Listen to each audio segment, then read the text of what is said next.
नमस्कार मित्रों, न्याय मित्र भारत की बात में आप सबका स्वागत।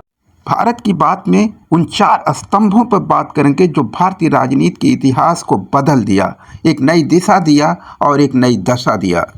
उस राजनीतिक कार्य के इतिहास के पन्नों पर जो कुछ भी आया, या तो वो बदल गया या फिर वो टूट गया, जो रास्तों में रोड़ा बनने का प्रयास किया। बदलना राजनीति का चरित्र था और वो बदल के रहे। जो बदलने नहीं दिए वो खत्म हो गए, इतिहास के पन्नों में बदनुमा धब्बा बन गए। आइए उन 4 स्तंभों पर बात करते हैं जो भारतीय राजनीति के चरित्र पर एक नए इतिहास की रचना किया। 9 तारीख को माननीय कांशीराम जी का निर्वाण दिवस था।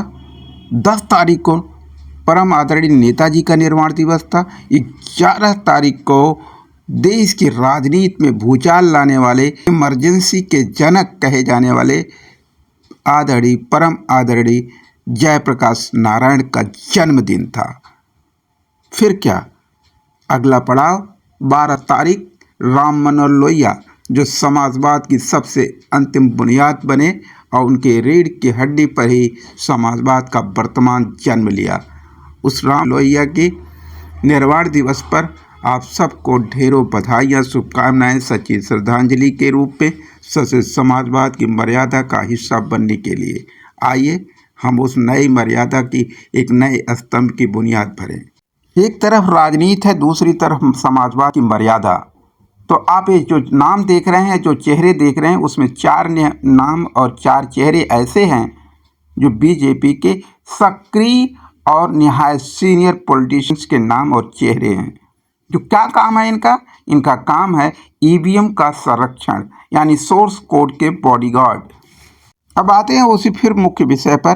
पहले कांशीराम का निर्वाण दिवस, नेताजी का निर्वाण दिवस, फिर परम आदरणीय जयप्रकाश जी का जन्म दिवस की पिछले साल की संध्या का ये पिक्चर देख रहे हैं, जब अखिलेश जी वहाँ पहुँचते हैं JPNIC में और उन्हें गेट बंद कर दिया जाता है, तो वो गेट को छलांग लगा करके गेट में सहयोगियों के सहयोग से जयप्रकाश नारायण की मूर्ति पर माल्यार्पण करते हैं और फिर घर वापस आ जाते हैं।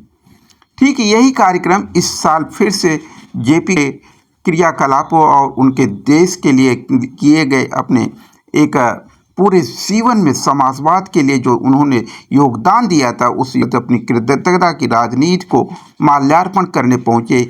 लेकिन माल्यार्पण करने से पहले इस बार सिर्फ गेट नहीं बंद हुआ, बल्कि पूरी उनके घर को ही नज़रबंद करने की कोशिश की गई और उन्हें चारों तरफ से उनके घर की बैरिकेडिंग कर दी गई। सिर्फ बैरिकेड की नहीं की गई, इस बार जो है प्लेटें लगा करके, लोहे की प्लेटें लगा करके पूरी JPNIC को घेर दिया गया ताकि कोई उसके अंदर परिंदा भी पर न मार सके। तो अब ऐसे में परम आदरणीय अखिलेश सच्चे समाजवाद के पुरोधा और जनक जयप्रकाश नारायण जी को अपनी सच्ची श्रद्धांजलि देने उनके जन्म दिवस के शुभ अवसर पर कैसे पहुँचते, जो राजनीति के समाजवाद की एक नई चिंगारी की बुनियाद भरी थी। वो एक स्वाभाविक यात्रा है, एक स्वाभाविक पर्व है किसी भी सच्चे समाजवादी के लिए। यह दुर्भाग्य है भारत की राजनीति में, यदि भारत की राजनीति पर टिके रहना है तो सच्चे समाजवाद के रास्ते से ही गुजर, और यदि ऐसा है तो जयप्रकाश नारायण को न भुलाया जा सकता, न इग्नोर किया जा सकता। ईद पर माल्यार्पण किए बगैर समाजवाद की बात करना भी समाजवाद के साथ बेईमानी होगी। ये देखिए, समाजवादी पार्टी के कैशियर कहे जाने वाले संजय सेठ, वो भाजपा में भूपेंद्र यादव जी स्वागत कर रहे हैं, और दूसरे एक और सीनियर लीडर बीजेपी, जो उनके बीजेपी में शामिल कराने की स्वागत समारोह किया जा रहा। यह भारतीय राजनीति पर चरित्रहीनता का सबसे बड़ा दुर्भाग्यपूर्ण पर्व है। बार बार कानों में सुनाई देता हिंदू धर्म, हिंदू राष्ट्र, हिंदूवादी, हिंदू महासभा, हिंदू महासंघ, न जाने तमाम हिंदू शब्दों के नाम से भारतीय राजनीति को बरगलाने का जो प्रयास होता है, उसका कड़वा सच अब आपके सामने एक्सपोज हो चुका है। वो एक्सपोज कैसे हुआ? संजय सेठ कौन? Sanjay Seth Shalimar construction real estate company के मालिक, जो परम आदरणीय नेताजी के ज़माने से समाजवादी पार्टी के कैशियर थे, कोषाध्यक्ष थे। लेकिन यह बात एक राजनैतिक परिवर्तन की प्रतिद्वंद्विता के राजनैतिक चरित्रहीनता का इतिहास लिखने में कैसे सफल हो गई? क्योंकि संजय सेठ एक कंस्ट्रक्शन इंडस्ट्री के मालिक हैं, एक आर्टिस्ट हैं, उनके पास पूरी आर्किटेक्ट टीम है और एक्सपर्ट टीम है। और शालीमार कंस्ट्रक्शन की बिल्डिंगों में रहना किसी भी व्यक्ति के लिए संभ्रांत, जो पैसे वाले लोग हैं, वालों की दुनिया की चमक है, वो उसमें प्राउड फील करता है।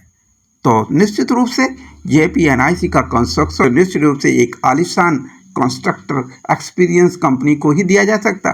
तो संजय सेठ ने उसे वफादारी, समाजवादी वफादारी के चरित्र के आईने से संभवतः एक प्रयास था कि वो उस सपने को साकार करेंगे। उस सपने को साकार करने के लिए JPNIC की जिम्मेदारी संजय सेठ को मिली। संजय सेठ की वफादारी ने JPNIC को बहुत कम में पूरी गुणवत्ता के साथ उसका निर्माण संपन्न करा दिया। 80% तक, मात्र 20% रहने तक प्रदेश की जनता बरगला दी गई मंदिर और मस्जिद के झगड़ों में, और समाजवाद की सत्ता हट गई और भगवत संस्कृत की राजनीति स्थापित हो गई, जिसे हिंदुत्व के पर्दे में लपेट करके स्थापित किया गया। क्या है हिंदुत्व? क्या हिंदुत्व बलात्कार का चरित्र है? क्या बलात्कारियों के संरक्षण का चरित्र है? क्या महंगाई बढ़ाने का चरित्र है? क्या एजुकेशन सिस्टम को बलात्कारी पैदा करने वाले भ्रष्ट राजनीति नेता और समाज पैदा करने वाले एजुकेशन सिस्टम की गारंटी के रूप में भगवत संस्कृति का राजनीति हो सकती है? ये क्या हिंदुत्व और हिंदू राष्ट्र की संस्कृति का व्यवहारिक चरित्र भारत और भारत की राजनीति में स्वीकार्य संभव है? यह बात अब हर भारतीय को सोचने की आवश्यकता है। जिम्मेदारी है, नैतिकता है। जो बड़े बड़े वादों के साथ, बड़ी बड़ी बातों के साथ, बड़ी बड़ी घोषणाओं के साथ बड़े बड़े नारे लगाया करते थे हिंदू राष्ट्र के नाम पर, हिंदू संस्कृति के नाम पर, हिंदू धर्म की संस्कृति के नाम पर, तो अब भारत के लोगों को ये बात समझ में आ जानी चाहिए, आत्मी चिंतन की सनातन संस्कृति जो किसी भी के पहले पड़ाव यानी सबसे प्रेम के सम्मान का सबसे कारण बनता, आत्मी चिंतन के सबका पिता एक है, सब एक ही पिता की संतानें हैं और वो अविनाशी हैं। उस अवधारणा को खत्म कर कर्मकांडी पाखंडी हिंदुत्व के चरित्र को मुगल या पारसी संस्कृत के शब्दों से ओतप्रोत कर गुलामी की कॉकटेल और मॉकटेल बना करके देश की उस संस्कृति की सभ्यता को खत्म करके भारत और भारत की सनातन संस्कृति की सभ्यता की मानवीय दृष्टि को खत्म करके अमानवीयता, अत्याचार, गो हत्या पर गो हत्या करने वाली टीम तैयार करना और उनसे उसी गोमांस को एक्सपोर्ट करके अपनी पार्टी का फंड सुसज्जित करना और दुनिया के सबसे शक्तिशाली और आर्थिक शक्ति वाली पार्टी बना देना। प्रदेश और जिले के हर स्तर पर एक बड़े बड़े कार्यालय बना देना। नंबर 2 से, लेकिन न ED का आँख खुलती है, न CBI की आँख खुलती है, न इनकम टैक्स की आँखें खुलती हैं। पूरी गवर्नेंस सिस्टम जो संवैधानिकता की कसौटी पर खरा उतरना था, उसे गुलाम बना दिया गया, उसे अपाहिज बना दिया गया। क्या हिंदू राष्ट्र की परिकल्पना भारतीय संस्कृति के सनातन व्यवस्था के अंदर ये परिभाषित होती नजर आ रही है? क्या ये दानवी चरित्र है या ये एक संस्कारित व्यवस्था है जो भारत को सुख, शांति और समृद्धि की गारंटी सुनिश्चित कर सकता? यदि नहीं कर सकता तो क्या भारत के लोग इतने मानसिक गुलाम और मानसिक दरिद्रता के शिकार हैं कि ऐसी राजनीति के पोषकों को अपने ही हाथों से उस पर ठप्पे लगाते और उन्हें राजनीति की गारंटी देते कि तुम भ्रष्टाचार को बढ़ाओ, देश पर विदेशी लोन को बढ़ाओ, देश के आम व्यक्ति जो अपनी रोटी कपड़ा मकान की व्यवस्था नहीं कर सकता, उसे हजारों लाखों करोड़ हजार के लोन की गारंटी चुकाने की जिम्मेदारी 55 लाख करोड़ से 105 लाख करोड़ की लेनदारी और भारत की देनदारी का दायित्व थोप दिया गया। क्या यह भारत की राजनीति का, ऐश्वर्य का, विश्वगाथा का, विश्व नेतृत्व का वास्तव में एक व्यवहारिक जमीनी राजनीति का उद्घोष हो सकता है? शायद नहीं। जय भारत, जय गीता, जय संविधान। बीपीएस न्यूज़ पावर आप सबको आदरणीय, परम आदरणीय इन चारों भारतीय राष्ट्रीय राजनीति के स्तंभ माननीय कांशीराम, माननीय नेताजी समाजवाद के पुरोधा, समाजवाद की वो चिंगारी जो व्यवहारिक जमीन तक समाजवाद को व्यवहारिक रूपांतरण किया, और उसकी प्रथम चिंगारी जयप्रकाश नारायण, और उसके बाद उसकी आत्मा के रूप में रन करने वाले राम मनोहर लोहिया का चरित्र। क्या हम इन चारों को इग्नोर कर सकते हैं?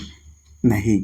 भारतीय राजनीति को जिंदा रखना है तो इन चारों स्तंभों पर संत्याग, समर्पण और विश्वास की माल्यार्पण हर वक्त, हर पल, हर भारतीय के अंदर होते रहना चाहिए। ये हवन है जीवन की खूबसूरत यात्रा का, जीवन के सच्चे समाजवाद का, जिसे गीता कहती है समत्वम योग उच्यते, योग कर्मसु कौशलम, योगस्थ कुरु कर्माणि। यह भारतीय संस्कृति है, यह भारतीय सनातन चरित्र है।